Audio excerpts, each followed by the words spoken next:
அனைவருக்கும் வணக்கம். எப்படி இருக்கீங்க? இன்னைக்கு எங்க அத்தைய பத்தி சொல்லலான்னு இருக்கேன். அதாவது லிவிங் லெஜெண்ட். எங்க அத்தைன்னா, எங்க அப்பாவுக்கு 2 அக்கா. 2 அக்கா, 1 அண்ணன். எங்க அப்பா கடைசி, கடைக்குட்டி. அப்போ அந்த 2 அக்கா அக்காவுல ஒருத்தர் வெளியூர்ல கல்யாணம் பண்ணி குடுத்துட்டாங்க. ஒரு அக்கா உள்ளூர்ல இருக்காங்க. அந்த உள்ளூர்ல இருக்கிற அத்தைய பத்தி தான் நான் பேச போறேன். ஏன்னா, அ முக்கியமான ஒரு நபர் என் வாழ்க்கையில. அம் நான் பொறந்த அன்னைக்கு நைட்ல பொறந்தேன். அந்த தேதியில நைட்ல பொறந்தேன். ஒரு 9 டூ 10 பிறந்தேன்னு வச்சுக்கோங்க. அப்போ பக்கத்து ஊர்ல இருக்கிற அந்த குறவர் சமூகத்த சேர்ந்தவங்கள கூட்டிட்டு எங்க அப்பா பிரசவ பார்க்க வச்சாரு. ஏன்னா, அவங்க தான் எக்ஸ்பீரியன்ஸ்டான ஒரு மனுஷி. உள்ளூர்க்காரங்க கூட கிடையாது. பக்கத்து ஊர்ல போய் கூட்டிட்டு வந்தாரு. நான் பொறந்தப்போ நைட்ல பொறந்ததுனால, ம் அ எதுக்கு இத சொன்னேன்? பயங்கர குளிர். மார்கழி மாசம். சரியான குளிர். ஆனா பாருங்க எனக்கு சைனஸ். பிறந்தப்பவே குளிர் தான். இப்போ இங்க கார்காலம். ஒரே குளுரு, மழை. வீட்டுக்குள்ளேயும் குளுருது, வெளியிலயும் குளுருது. இப்ப எதுக்கு இத சொல்ல வந்தேன்? ஆ அதாவது எல்லா நேரமும் ஒரே மாரி இருந்தது. இப்ப நான் எங்க அத்தைய பத்தி சொல்லப் போறேன். எங்க நான் நைட்டு பொறந்தேனா, காலையில அதாவது எங்க அம்மாவுக்கு இது 2வது பிரசவம். முதல்ல எங்க அண்ணன். இது சுகப்பிரசவம். சுகப்பிரசவம்னாலே எனக்கு சுண்டி மோதிரம் ஞாபகத்துக்கு வருது. அது ஆட்டோமேட்டிக்கா வடிவேலு காமெடி வந்துருச்சு எனக்கு மனசுல. எங்க அம்மாவுக்கு ரொம்ப நீளமான முடி. இப்ப நம்ம இப்டி சேர்ல உட்காந்துருக்கோம் இல்லையா? அப்ப இந்த தரையில படுமா முடி. இப்டி எடுத்து மடியில போட்டுக்கிற அளவுக்கு நீளம்னா பார்த்துக்கோங்க. அப்படியே மயில் தோகை மாதிரி, ஆண் மயில் தோகை மாதிரி அவ்வளோ நீள முடி. அம் எங்க அம்மா என்ன பண்ணிட்டாங்க, அது 2வது பிரசவம்ன்றதுனால அது ஒரு அசால்ட்டா, அது சுகப்பிரசவமாச்சா, அதனால தலைமுடிய நல்லா சீயக்கா போட்டு பண்ணிட்டு, இந்த நம்ம ஊர்ல வடை சுட்டாங்கன்னா, அந்த வடைய குத்தி எடுப்பாங்க. அந்த கம்பி பேரு சினுக்கரிக்கின்னு பேரு. அந்த கம்பிய வச்சு முடிய தட்டிட்டாங்க. ஆனா குழந்தை பெத்தவங்க அப்படிலாம் பண்ணக்கூடாதாம். சும்மா குளிச்சுட்டு அப்படியே விட்டுறணும். தலைக்கு கூட குளிக்க வேண்டிய அவசியம் இல்லையாம். அப்ப அந்த குச்சிய வச்சு இப்படி தட்டுவாங்க. அந்த சிக்கு எடுக்கிற மாதிரி. அது தட்டுனதுனால எங்க அம்மாவுக்கு ஃபீவர் வந்துருச்சு. ஃபீவர் காய்ச்சல் ஜன்னி வந்துருச்சு. ஜன்னின்னா ஒரு மாரி இழுத்துக்கிட்டு இருக்கும். இழுக்கிற மாதிரி இருக்கும். குளிர் காய்ச்சல் வந்துருச்சு. அப்ப நான் அதான் ஒரு நாள் குழந்தை. அப்போ எனக்கு பால் குடுக்கறதுக்கு எங்க அத்தை வந்தாங்க. எங்க அத்தை உள்ளூர்ல இருக்காங்க இல்லையா? எங்க அத்தைக்கு எப்படி எங்க அத்தை பால் குடுத்துக்கிட்டு இருந்தாங்கன்னா, எப்படின்னா, எங்க அத்தைக்கு ஒரு பையன் இருந்தான். ஆ இப்ப பெரிய மனுஷன். அவருக்கு பெரிய பெரிய புள்ளைங்க இருந்தாலும் சரி தெரியாம சொல்லிட்டேன் மன்னிச்சுக்கோ. ஒரு பையன் இருந்தாரு 3 வயசுல. அந்த பையன் பால் குடிச்சுக்கிட்டு இருந்திருக்கிறாரு. அதனால எங்க அத்தை எனக்கு பால் குடுத்துருக்காங்க. அது இந்த பாகுபலி படம் பார்த்தப்போ நெனச்சுக்கிட்டேன். அதாவது பாகுபலி படத்துல 2 குழந்தைக்கு சிவகாமி அம்மா பால் குடுக்குற மாரி இருக்கும் இல்லையா? அது வேற லாங்குவேஜா இருந்தாலும் நம்ம அம்மான்னு தானே சொல்லுவோம். குழந்தை பெத்தாலே அம்மா தானே. அந்த அம்மா எப்படி பால் குடுப்பாங்க? அதே போலலாம் இல்ல. அந்த பையன அங்கிட்டு அந்த பையன போடா அந்த பக்கம் அப்படின்னு சொல்லியிருப்பாங்க. எனக்கு எங்க அத்தை பால் குடுத்துருக்காங்க. அதாவது அது அ அதாவது பால்குடி பந்தம். அதனால நான் எங்க எங்க அத்தை வீட்லலாம் நான் கல்யாணம் பண்ண விரும்பல. முக்கியமா சொல்லணும்னா, அந்த 3 வயசு பையன்ல, அந்த பையன நான் கல்யாணம் பண்ண விரும்பவே இல்ல. நாங்கலாம் ஒரு ஒரே குடும்பத்து ஆளுங்க மாதிரி ஒரு ஃபீல் எங்களுக்கு. அண்ணன், தம்பி, அக்கா, தங்கச்சி மாதிரி. அதனால கல்யாணம் பண்ணல. அ எங்க அத்தை இன்னொரு விஷயம் என்னன்னா, அந்த பிறந்த உடனே சேனன தொட்டு வைப்பாங்க. மதுரை பக்கம் இருக்கிறவங்களுக்கு தெரியும். சேனனன்னா அந்த நம்ம வீட்ல பால் கறக்க வச்சிருப்போம்ல, இந்த ஒரு கிண்ணத்துல பால் அந்த ஒரு கிண்ணத்த என்ன பண்ணுவாங்க, சில்வர் கிண்ணத்துல விளக்கெண்ணெய ஊத்தி, அந்த மாட்டுக்கு அடியில கட்டி வச்சுருவாங்க. வந்தவுடனே இப்படி அள்ளி இந்த காம்புல தடவிட்டு அப்பதான் பால் கறக்க முடியும். இல்லாட்டி பால் கறக்க முடியாது. சாஃப்ட்டா வழவழன்னு இருக்கணும். அப்பதான் பால் கறக்க முடியும். அதான் விளக்கெண்ணெய். அந்த எண்ணெய் அதான் எப்பவுமே கேன்ல வச்சிருப்பாங்க. சுத்தமான விளக்கெண்ணெய். அந்த எண்ணெய் என்ன பண்ணுவாங்க, ஒரு கிண்ணத்துல ஊத்தி, குட்டி கிண்ணத்துல ஊத்தி, அத அப்படி கிண்ணத்துல ஊத்தி, அத அப்படி எடுத்து அந்த குழந்தையோட வாய்க்குள்ள விடுவாங்க. அதுல என்ன ஒரு கொடுமைன்னா, அந்த குழந்தைக்கு இப்படி சேனன தொட்டு வைக்கிறப்ப சொல்லுவாங்க. அதாவது என்ன சொல்லுவாங்க தெரியுமா? குழந்தைய பார்த்து, "உன் புத்தி போய் என் புத்தி வா" அப்படின்னு சொல்லிட்டு அந்த எண்ணெய் வைப்பாங்க. "ஓம் புத்தி போய் என் புத்தி வா." அதாவது "ஓம் புத்தி போயிட்டு என் புத்தி வான்னு" 3 தடவ சொல்லிட்டு வைப்பாங்க. எல்லாமே 3 தடவ தான் பாருங்க. அதுபோல எங்க அம்மா எங்க அத்தையோட பேரப்பிள்ளைக்கு அந்த சேனன தொட்டு வச்சத நான் பார்த்துருக்கேன். அப்பதான் அப்படி சொல்லுவாங்க. ஆ எங்க அத்தையும் அதுபோல எனக்கு சொல்லிட்டாங்க போல இருக்கு. சொல்லிட்டாங்க. அதனால என்ன பண்ணுவாங்கன்னா, எங்க வீட்ல நான் கொஞ்சம் சிக்கனமா இருப்பேன். என்கிட்ட இருந்து காசு வாங்குறது ரொம்ப கஷ்டம். காசு வாங்குறது ரொம்ப கஷ்டம். அதனால சொல்லுவாங்க, "அத்தையே உங்க அத்தை மாதிரியே சிக்கனமா இருக்கு. அதாவது கஞ்சத்தனமா இருக்கு" அப்படின்னுவாங்க. அப்புறம் வந்து ஆனா எங்க அத்தை மாதிரி நான் ஒரு விஷயத்துல பண்ணியிருக்கேன். எப்படின்னா, என்னோட பிள்ளைங்களுக்கு 3 வயசு வரைக்கும் பால் குடுத்துருக்கேன். சரியா? பொண்ணு, முதல்ல பொண்ணு, 3வது பொண்ணு. ஸோ இவளுக்கு 3 வருஷம். அதனாலேயே அவளுக்கு 3 வருஷம். ஒருவேள பையனா பொறந்திருந்தா, பையனுக்கு எத்தன வருஷமோ, அத்தன வருஷம் பால் குடுத்துருப்பேன். அதாவது ஈக்குவலா ட்ரீட் பண்ணணும். ஈக்குவலா ட்ரீட் பண்ணணும். அப்புறம் என்ன சொல்ல, சின்ன பிள்ளையிலேயே எனக்கு ஈக்குவலா பால் குடுக்கல அப்படின்னு சொல்லிருவாங்கன்ட்டு பால் குடுத்தேன். 3 வயசு வரைக்கும் எங்க அத்தை மாரியே பால் குடுத்தேன். எப்போ வந்து 3வது குழந்தை, கடைசி குழந்தைன்னா, அதுக்கப்புறம் வந்து லேடீஸ்க்கு தான் அது புரியும். இனிமே நம்ம பிரெக்னன்ட் ஆக மாட்டோம். இனிமே பால் குடுக்க மாட்டோம். அந்த ஃபீல் வந்து ஒரு வருத்தமா இருக்கும். வருத்தமா இருக்கும் உண்மையாவே. அதனால அந்த கடைசி பிள்ளைக்கு அவங்க ரொம்ப நாள் பால் குடுக்க விட்டுருவாங்க. அதுபோல என்னோட 3வது பிள்ளைக்கு ஒரு 3 வருஷம் பால் குடுத்தேன்னு வச்சுக்கோங்க. அது பால் தானா நிக்கிற வரைக்கும். என் பொண்ணு சொல்லுது சின்ன பிள்ளையில. அது இடுப்புல உட்காந்துக்கிட்டு பேசுதியா? அந்த வீடியோலாம் போட மாட்டேன். அது சொல்லுது, "அம்மா பால் இல்ல. அம்மா சிக் ஆயிட்டம்மா. நீ டாக்டர்ட்ட போ" அப்படிங்குது. அந்த சின்ன பிள்ளையில அதாவது நல்லா பேசுற வயசுலயும் பால் குடிச்சிட்டு இருக்குன்னா பார்த்துக்கோங்க. 3 வயசுல. 3 வயசு 2 1/2 வயசுலயே அது. அதனால அது முடியிற வரைக்கும் போகட்டும். ஏன்னா அடுத்து பிரெக்னன்சி எல்லாம் வேணான்றதுனால. அப்புறம் எங்க அத்தை அ எப்படி சொல்றது? பயங்கர கடுமையான உழைப்பாளி எங்க அம்மா மாதிரி. ஆ இப்பவும் எங்க அத்தை வந்து தினமும் வேலை செஞ்சுக்கிட்டு தான் இருக்காங்க தோட்டத்துல. இப்போ வந்து கிராமத்துக்குலாம் போனீங்கன்னா, இந்த கொஞ்சம் வயசுக்காரங்க டவுனுக்கு போயிட்டு ஏதாவது ஒரு ஃபிக்ஸடான சம்பளத்துல வேலை செய்றாங்க. ஃபிக்ஸடானா ஒரு நாளைக்கு 300, 500 கிடைக்கிற சம்பளத்துல வேலை செய்றாங்க. வயசானவங்க தான் விவசாயம் பண்ணிட்டு இருக்காங்க. அதுல அந்த மாரி விவசாயம் பண்றதுல எங்க அத்தையும் ஒரு ஆள். அந்த மாதிரி இன்னமும் அவங்க வேலை செஞ்சுக்கிட்டு இருக்காங்க. இப்போ நான் நம்பவே இல்ல. எங்க அண்ணன் கல்யாணத்தப்போ நல்லா அப்படி ஸ்ட்ரெயிட்டா இருக்காங்க. என்ன மாரியே இருப்பாங்க. தூரத்துல பக்கத்துல நிக்க வச்சா என்ன மாரியே இருப்பாங்க பார்க்கறதுக்கு. ஏன்னா 2 பேரும் ஒரே மாதிரி வாயி. இந்த வாய் வந்து எங்க பாட்டனோட வாயி. எங்க அப்பாவோட அப்பா வாயி. இதே போல எங்க அத்தைக்கு இருக்கும். கொஞ்சம் எங்க அம்மா இந்த பக்கம்லாம் நான் எங்க அம்மா மாதிரி. அ பார்க்கறதுக்கு ஒரே மாரி தான் இருப்பேன். ஏன்னா ஒரே வீட்டு ஆளுங்க தானே. இப்ப பார்த்தீங்கன்னா, அப்படி நல்லா கூன் விழுந்துருச்சு. எனக்கு அத பார்த்தாலே கஷ்டமா இருக்கு. ஏன்னா அதாவது சின்ன வயசுல இருந்தே எங்க எங்க அத்தைய பார்த்து பார்த்து இருந்தாலும் ஒரு லைட்டா ஒரு அம்மா ஃபிகர் தானே. அம்மா மாதிரி தானே எனக்கு. அது பால் குடுத்ததுனால. அம் என்ன சொல்றது? இப்ப வந்து எங்க எங்க அப்பா இல்ல, எங்க பெரியப்பா இல்ல, எங்க இன்னொரு அத்தை இல்ல. இன்னொரு அத்தை இருக்காங்களே, அவங்க செம்ம செம்ம அழகா இருப்பாங்க. அவங்களுக்கு வந்து எங்க அத்தையோட எங்க எங்க அப்பாயியோட சாயல்ன்னு நெனைக்கிறேன். எங்க அப்பா எப்படி இருப்பாங்கன்னு எனக்கு தெரியாது. எனக்கு என்னோட பல் வரிசை எங்க அப்பாயி பல் வரிசை.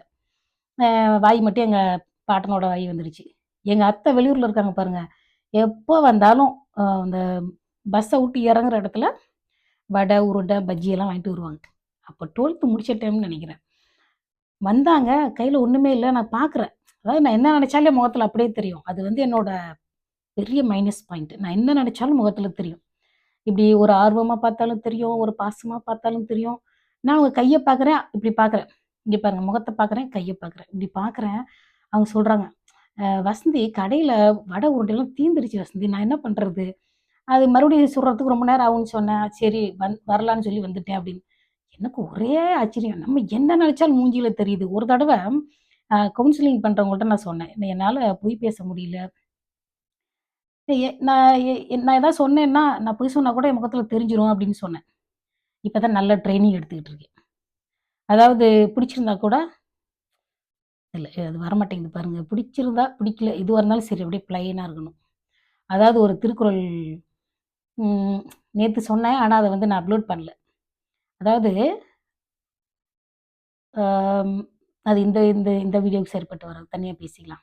அதுபோல எங்க அத்தைங்க 2 பேருமே, எங்க குடும்பத்தில எங்க அம்மா, எங்க பெரியம்மா, எங்க பெரியம்மாவும் டீச்சர். எங்க அம்மா விவசாயம். எங்க பெரியம்மா, எங்க அத்தை விவசாயி. எல்லாருமே விவசாயம் பண்றவங்க. நான் தான் எங்களோட குடும்பத்திலேயே முதல் தடவையா ஹவுஸ் ஒய்ஃபா இருக்கேன். ஆனா நான் கொஞ்ச நாள் படிச்சேன் தானே. நான் கொஞ்ச நாள் படிச்சேன் நான் தான் சொல்லிட்டு இருக்கேன். நீங்க யாருமே சப்ஸ்கிரைப் பண்றதில்ல. ஆனா 1, 2 சப்ஸ்கிரைப் ஏறுது. சரி பரவால்ல, பரவால்ல. என்னோட சேனல் அருகம்புல்லு மாதிரி இப்படி மெதுவா வளரும் போல இருக்கு. அதாவது நம்ம ஊர்லயே சொல்லுவாங்க. பொம்பள புள்ள கோரப்புல்லு மாதிரி, ஆம்பள புள்ள அருகம்புல்லு மாதிரி. என் சேனல் வந்து அப்படியே அருகம்புல்லு மாதிரி குட்டி குட்டியா வளருது. ஆனா ஆழமா வளரணும். அதாவது ஸ்ட்ராங்கா இருக்கணும். ஈஸியா வந்து போயிடக்கூடாது. ஏன்னா சிலர் வந்து இரக்கப்பட்டு சப்ஸ்கிரைப் பண்ணாதீங்க. சரியா? இரக்கம்ங்கிறது வந்து தற்காலிகமானது. நீங்க விரும்பி சப்ஸ்கிரைப் பண்ணுங்க. அப்புறம் ஒரு நாள் டக்குன்னு ஒரு சிலர் வந்து பார்த்தீங்கன்னா, ஒரு வீடியோ பேசுறேன்னு வச்சுக்கோங்க. அந்த கன்டென்ட் பிடிக்கலன்னா என்ன பண்றாங்க, டக்குன்னு அன்சப்ஸ்கிரைப் பண்ணிட்டு போயிடுறது. அப்ப எனக்கு ஒரே மனசு கஷ்டமா இருக்கும். நம்ம ஏதோ தப்பா பேசிட்டோமோ, ஏதோ தப்பா பேசிட்டோமோ, ஏதோ ஒரு எனக்கு உன்ன பிடிக்கல அப்படின்ற மாதிரி இருக்கும் அந்த அன்சப்ஸ்கிரைப் பண்றது. ஏன்னா நம்ம வந்து பரம்பரை யூடியூபரோ, பரம்பரை பேச்சாளரோ கிடையாது. என்னமோ நான் அலை கடலான ட்ரெண்ட் வந்தா பார்க்குறாங்க. இருக்கிறதே ஒரு 1245 சப்ஸ்கிரைபர். அதுல ரிட்டர்னிங் சப்ஸ்கிரைபர் யார் தெரியுமா? 250 பேர் தான். அதாவது ஒரிஜினலி எனக்கு சப்ஸ்கிரைபர் 250 பேர் தான். ஆனா நம்பர் நெறையா இருக்கு. அதாவது நம்மளோட முகத்த, நம்மளோட குரல, எவ்வளவு கஷ்டப்பட்டு அவங்க பார்ப்பாங்க. அந்த எண்ணிக்கை வந்து ஒரு 300 பேர்ன்னு வச்சுக்கங்களேன், அவ்வளோதான். அப்படி இருக்கிறப்போ அன்சப்ஸ்கிரைப் பண்ணா கொஞ்சம் மனசு கஷ்டமா இருக்கு. ஏன்னா நமக்கு அனுபவம் இல்ல பார்த்தீங்களா? நான் பேசிக்கலா வந்து ஒரு விவசாய குடும்பத்த சேர்ந்த ஆளு. என்ன லட்ச சப்ஸ்கிரைபர்ல ஒரு 4 பேரு போயிட்டா மனசு கஷ்டமா இருக்காது. இருக்கிறதே குட்டியான ஒரு சப்ஸ்கிரிப்ஷன். என்ன பண்றது? அதுபோல எங்க அதாவது கிராமங்கள்லலாம் அ குழந்தைங்களுக்கு பால் குடுப்பாங்க. குழந்தைங்களுக்கு யாரோட பிள்ளைக்கு வேணா பால் குடுப்பாங்க. இங்க இங்க வந்து சில சமயங்கள்ல நான் பார்த்துருக்கேன். எனக்கு குழந்தை பிறந்துச்சு 2வது தடவ. அப்போ வந்து குழந்தைக்கு பால் இல்லாதவங்களுக்கு பால் தானம் பண்ணலாம். பால் அதாவது பிரஸ்ட் மில்க் வந்து டொனேட் பண்ணலாம் அப்படின்னு அங்க போட்டிருந்தாங்க. அப்போ வந்து யாரோ ஒரு பிள்ளைக்கு யாரோ குடுப்பாங்கல்ல, அந்த குழந்தை நல்லா வளரணும் அப்படின்ற பாசத்துல. இப்ப எனக்கு வந்து சொந்தத்துல எங்க அத்தை குடுத்ததுனால, எனக்கு தெரியுது எங்க அத்தை குடுத்துருக்காங்க. அது ஒரு மாரி ஒரு அம்மா மாரி ஒரு பாசம் வருதுல்ல. அந்த மாரி வருது. ஆனா யாரோ தெரியாதவங்க குடுத்தா நமக்கு யாருன்னே தெரியாது. சில இடங்கள்ல பார்த்தீங்கன்னா, அந்த அம்மா அம்மா அம்மா, தங்கச்சி மொற இருக்கிறவங்க பால் குடுப்பாங்க. எனக்கு அந்த டைம்ல எங்க அத்தை வந்து பால் குடுத்துக்கிட்டு இருந்ததுனால, முடிஞ்சுது. இல்லன்னு வச்சுக்கோங்க, நான் அந்த 1 வயசு குழந்தன்னா எவ்ளோ குட்டியா இருந்திருப்பேன். அப்ப நான் சொன்னேன், "ஓ! நான் ரொம்ப அழகா பிறந்ததுனால யாரோ கண்ணு போட்டாங்க. அதனால தான் உனக்கு உடம்பு சரியில்லாம போச்சு" அப்படின்னோனே, சும்மா சொன்னேன் விளையாட்டுக்கு. அ இல்ல குழந்தையில எல்லாருமே அழகா தான் இருப்பாங்க. ஆப்பிள் மாதிரி இருப்பாங்க. அ என்ன சொல்ல வந்தேன்? அதனால எங்க அத்தை வந்து என் வாழ்க்கையில ரொம்ப ரொம்ப ஒரு முக்கியமான நபர். 2 அத்தையுமே 2 அத்தையுமே ரொம்ப சாது. அப்புறம் வந்து எங்க அத்தைய பத்தி சொல்லணும்னா, உள்ளூர் அத்தை. எங்க அப்பா ஏதாவது சொன்னாருன்னு வச்சுக்கோங்க, அவங்க அதாவது எங்க அத்தை வீட்டுக்காரு. எங்க அத்தை வீட்டுக்காருன்னு ஏன் சொல்றேன் தெரியுமா? நான் மாமான்னு சொன்னதே கிடையாது. இப்போ 2 மாமா எனக்கு. எங்க அம்மாவுக்கு 2 தம்பி. அந்த 2 தம்பிய தவிர நான் உலகத்துல இருக்க யாரையுமே மாமான்னு கூப்பிட மாட்டேன். எங்க அத்தை 2 அத்தை. எங்க அப்பாவுக்கு 2 அக்கா. அந்த 2 அக்காவ தவிர வேற யாரையுமே நான் அத்தைன்னு கூப்பிட்டது கிடையாது. ஏன் தெரியுமா? நம்ம உள்ளூருக்குள்ள எங்க அம்மா சொல்லும். இது பெரியம்மா, சின்னம்மா, அப்பாயி, அம்மாயி அப்படிலாம் எங்க அம்மா அறிமுகப்படுத்தி வைக்கும். மாமா, அத்தைன்னு மட்டும் அறிமுகப்படுத்தி வைக்காது. நான் அப்படி கூப்பிடவும் மாட்டேன். ஏன் தெரியுமா? அப்படி கூப்பிட்டோம்னு வச்சுக்கோ, அந்த வீட்டு பையன் நம்மள அப்படி பார்ப்பான். ஓ! ஏன் நம்ம அம்மாவ வந்து அத்தைன்னு கூப்பிடுது இந்த பிள்ளை அப்படின்னு யோசிப்பான். அதனால நான் கூப்பிடவே மாட்டேன். அ அதனால தான் சொல்றேன். எங்க அத்தை எங்க வீட்டுக்கு வரும் இல்லையா? எங்க அப்பா சொல்லுவாரு. ஏதாவது சொன்னா, "எங்க வீட்டுக்கார்ட்ட கேட்டு சொல்றேன்" அப்படின்னு சொல்லாது. "அவங்க என்ன சொல்றாங்களோ தெரியல. அவங்க கிட்ட கேட்டுட்டு சொல்றேன்" அப்படின்னு சொல்லும். எங்க எங்க அக்காவ பத்தியா எவ்வளோ அழகா சொல்லுது. அவுக அப்படின்னு. அப்படின்னு எங்க அப்பா சிரிப்பாரு. அது என்னவோ தெரியல. எங்க அத்தைய கேலி பண்றதுல எனக்கு ஒரே ஒரே சந்தோஷம். லாஸ்ட் டைம் வந்தப்போ பார்த்துச்சு. அடுத்த தடவ நான் நீ இருக்கிற நீ நீ வர்றப்ப நான் இருப்பனான்னு தெரியல அப்படின்னுச்சு. நான் சொன்னேன், "ஏத்த நீ ரொம்ப வருஷம் இருப்ப. சும்மா அப்படியெல்லாம் பேசாத" அப்படின்னு சொன்னேன். போவான்னு தான் பேசுவோம். வாங்கன்ற பழக்கம் கிடையாது. அதாவது போவான்னு பேசுறதே அங்க வந்து அதாவது வா, போங்க, வாங்க. இந்த 2க்குமான பெரிய வித்தியாசம்லாம் எங்க ஊர்ல கிடையாது. அண்ணன், போ அண்ணே, வா அண்ணே. போ பெரியப்பா, வா பெரியப்பா அப்படிதான் பேசுவாங்க. அப்புறம் ஒரு ஒரு இப்ப 20 வயசுக்கு அப்புறம், சரி நம்ம வந்து வெளியில போனோம்னா, இப்போ நம்ம ஊர விட்டு வெளியில போனோம்னா, போங்க வாங்கன்னு பேசுறது. அந்த மாதிரி. எப்பவுமே வந்து சின்ன பிள்ளைலேருந்து அப்படியே வசந்தி வசந்தின்னுகிட்டே வரும். ஏன்னா லைட்டா என் சாயல்ல வேற இருப்பாங்களா, அதனால அவங்களுக்கு என் மேல ஒரு பாசம். ரைட். எங்க அத்தைக்கு ஒரு பொண்ணு இருந்தது. அந்த அவங்க எப்படி இருப்பாங்களோ தெர்ல. அந்த கடைசி பையனுக்கு முன்னாடின்னு நெனைக்கிறேன். அந்த பொண்ணு வந்து இந்த வண்டி சக்கரம்ல தெரியாம பை ஆக்சிடென்ட். அவங்க வந்து மாட்டு வண்டி வச்சிருந்தாங்க. இந்த மாட்டு வண்டி சக்கரம் இருக்கு இல்லையா? அதில வந்து இந்த வண்டியிலேருந்து கீழ விழுந்துட்டாங்க.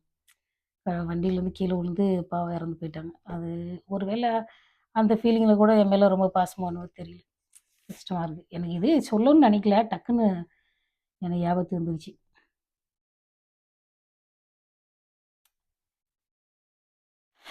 அப்போ பாகுபலி படம் பார்த்தப்போ தோணுச்சு. எங்க அத்தை 2 பேருக்கும் ஒரே டைம்ல பால் குடுத்துருக்கு அப்படின்னு. ஒருவேள எங்க அத்தை பால் குடுக்கலன்னா, வேற யாரு குடுத்துருப்பாங்கன்னு தெரியல. ஏன்னா ஒரே ஒரு நாளு தானே பொறந்து நான் போய் நேர்ல போய் எங்க அத்தைக்கு எதுவும் குடுக்கணுன்றது இல்ல. காசு இருந்ததுன்னா இங்கிருந்தே கூட அனுப்பிருவேன். எங்க அண்ணனுக்கு அனுப்பிச்சு அங்க குடுத்துருவாங்க. ஆனா நீங்க சப்ஸ்கிரிப்ஷனும் 3000 மணி நேரம் இன்னும் இருக்கு.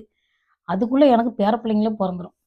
ஆமா. நான் உண்மைய தானே சொல்றேன். போற போக்க பார்த்தா பேர பிள்ளையே பொறந்துரும். அப்படியே அதான் என்ன சொல்றது, நத்த ஊர்றது மாரி ஊறுது என்னோட சேனல். சரி பரவால்ல. எங்க அத்தைக்கு வாங்கி குடுக்காட்டி பரவால்ல. அது என் மேல பாசமா தான் இருக்கும் கடைசி வர. குடுத்தா தான் பாசம்னு கிடையாது. குடுக்குறது கடமை. குடுத்தா தான் பாசம்லாம் கிடையாது. என்ன எங்க அம்மாவுக்கும் குடுக்கல. யாருக்குமே குடுக்கல அப்படின்னு சொல்லிட்டு எல்லாரையும் ஒரே மாதிரி ட்ரீட் பண்ணிருவோம். சரியா? இத்தோட இந்த வீடியோ முடிச்சுக்கலாம். நன்றி, வணக்கம். நான் இன்னொரு வீடியோ வந்து எங்க பக்கத்து தெருவுல ஒரு பாட்டி இருந்தாங்க. அந்த சம்பவத்த நான் உங்கள்ட்ட சொல்லியே ஆகணும். சொன்னா தான் எனக்கு தூக்கம் வரும் இன்னைக்கு. பை. நன்றி, வணக்கம்.